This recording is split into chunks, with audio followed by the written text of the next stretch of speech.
Daniel Armbruster with AAA Texas is going to join us this morning, and I think I've gotten to the point where I really don't even pay attention to gas prices anymore. I just go put it in because I don't want to.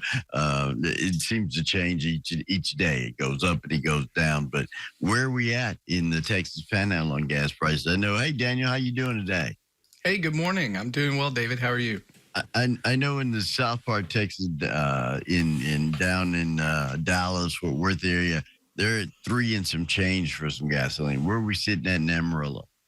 Yeah, Dallas 336 and in Amarillo it's 306 this morning, so a 30-cent difference. Dallas-Fort Worth area is actually the highest in the state this week again.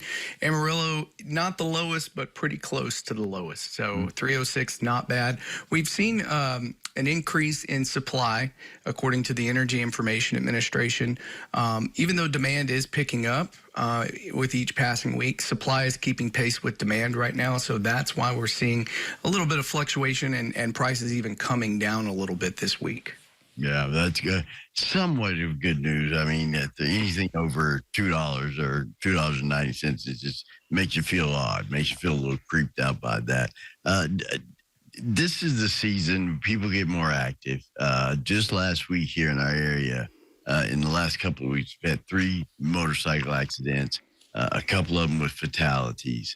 And on 2 of them from last week, it was the same scenario. Someone turning in, bike didn't see it, or don't know if they turned in front of the bike or whatever, motorcycle hit the vehicle. Daniel, as we get into this bike season, any tips to keep people safe, both drivers and riders? Well, David, you pointed out it was on a turn that those incidents occurred, and that's pretty common. Most of the fatal motorcycle crashes in Texas are left-hand turns, either the vehicle pulling out in front of the motorcycle or the motorcycle pulling out in front of the vehicle not seeing them. So that is number one is if you're on a motorcycle, if you're a motorcyclist, you know those left-hand turns are really, you've got to be vigilant, and drivers should be vigilant as well. Know that weather's warming up, more motorcycles are going to be on the street, and we're also entering a time of year, David, where it's not just motorcycles, but teen drivers, the 100 deadliest days between Memorial Day and Labor Day, and I know we'll probably talk more about it as we get into the summer, but we're also getting close to that time period as well. So summertime's a great time for road trips and getting out and traveling, but it's also a time when you have more people on the roads and more incidents. Yeah, you talk about that with kids. It's the end of year formals, the proms, the get-togethers for graduations, those sort of things. But just bear in mind, you want to be able to see the sunrise the next day. Drinking and driving, impaired driving, distracted driving, and speed are the biggest factors that go into this.